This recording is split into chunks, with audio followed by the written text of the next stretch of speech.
anak-anak yang hebat, yang luar biasa, yang Bapak banggakan. Kali ini kita bertemu lagi dalam pembelajaran di kelas 3, tema 2, subtema 1, pembelajaran yang kedua. Nah, anak-anak, jangan lupa tetap taati protokol kesehatan.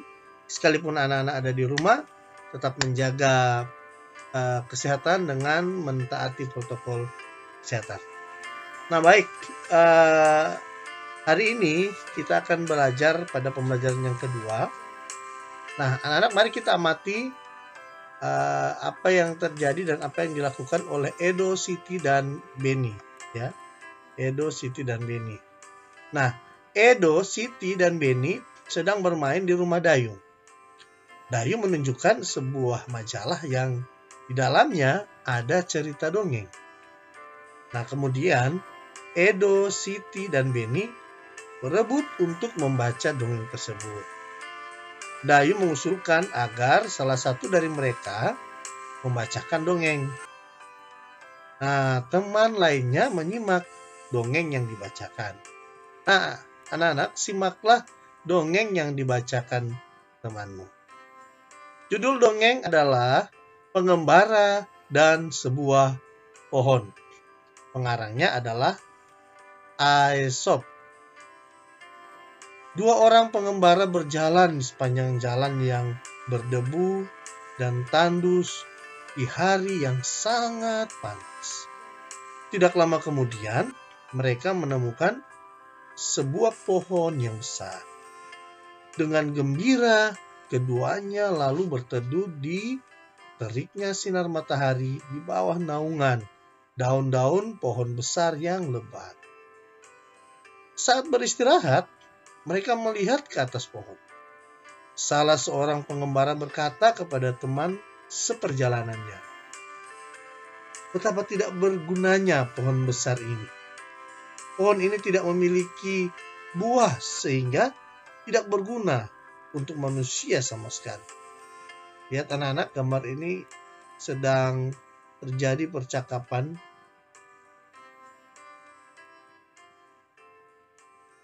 Pohon besar tersebut lalu berkata, "Kamu manusia yang tidak tahu berterima kasih."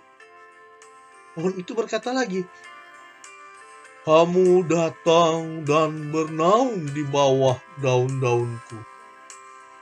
Kamu menikmati teduhnya perlindungan cabang dan daun. Kamu masih menyebutku tidak berguna sama sekali?" Nah, anak-anak, Tuhan menciptakan makhluk hidup dengan tujuan tertentu. Setiap makhluk hidup bermanfaat untuk makhluk hidup lainnya. Tumbuhan bermanfaat untuk manusia. Hewan juga memiliki banyak manfaat untuk manusia. Sekarang bagaimanakah sikap manusia terhadap tumbuhan dan binatang? Nah, ceritakanlah pesan yang terkandung pada dongeng Pengembara dan Sebuah Pohon. Anak-anak bisa menuliskan itu pada tabel atau kolom atau kotak yang telah disediakan. Ya anak-anak, sekarang mari kita mengamati. Setelah membaca dongeng Pengembara dan Sebuah Pohon, kita belajar untuk selalu bersyukur. Sikap bersyukur dapat ditujukan dengan menyayangi makhluk hidup. Kita simak dialog di bawah ini. Ayo. Beni. Kenapa ya sering mengucapkan terima kasih? Ayah Beni. Berterima kasih itu termasuk orang yang selalu bersyukur. Beni. Apa hubungannya berterima kasih dengan bersyukur ya? Beni berkata lagi. Ayah Beni berkata, "Ada dong, berterima kasih itu salah satu cara kita bersyukur. Orang yang selalu bersyukur adalah orang yang rendah hati.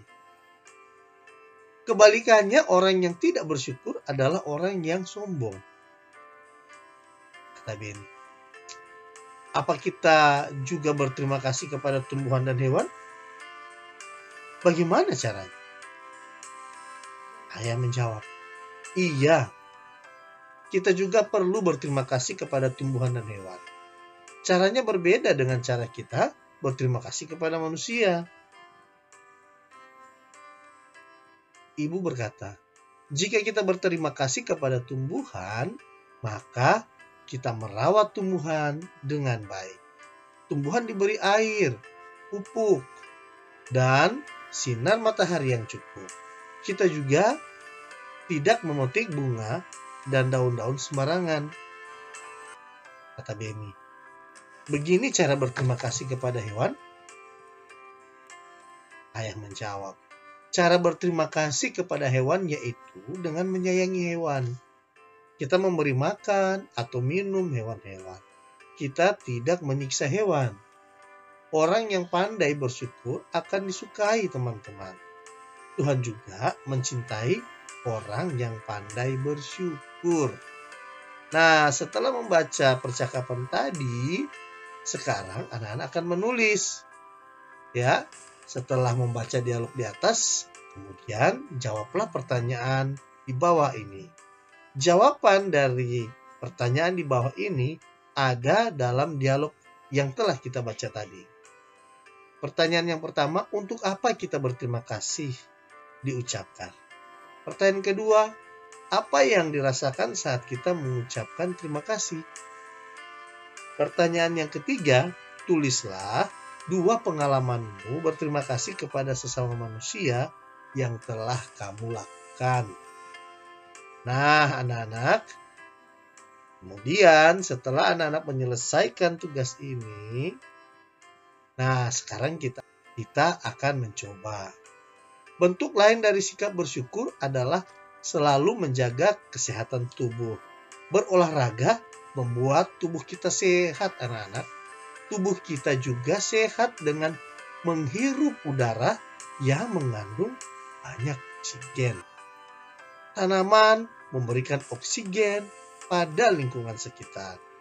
Dengan berolahraga di halaman sekolah, tubuh kita akan terasa lebih segar. Nah, tapi karena anak-anak sedang belajar di rumah, anak-anak juga dapat berolahraga di rumah masing-masing. Boleh di halaman saat cuaca pagi hari cerah, panas matahari yang begitu menyehatkan tubuh kita bisa berolahraga. Ya anak-anak? Nah, gerakan memutar dan meliukkan badan dapat dilakukan untuk melenturkan tubuh. Dengan demikian, otot tidak kaku dan iya benar sekali, peredaran darah lancar anak-anak. Nah, anak-anak bisa lakukan gerakan kombinasi memutar dan meliuk seperti pada gambar berikut. Ya anak-anak? Nah, sekarang anak-anak bisa mengerjakan atau melakukan gerakan ini di rumah masing-masing. Dari gambar pada nomor 1 hingga pada gambar nomor 9. Ya anak-anak? Nah, silahkan bisa berolahraga bersama kakak, orang tua, atau wali murid di rumah. Karena dengan berolahraga, tubuh kita menjadi sehat, imun kita menjadi kuat, dan kita dapat terhindar dari sakit. Selamat mencoba, selamat berolahraga.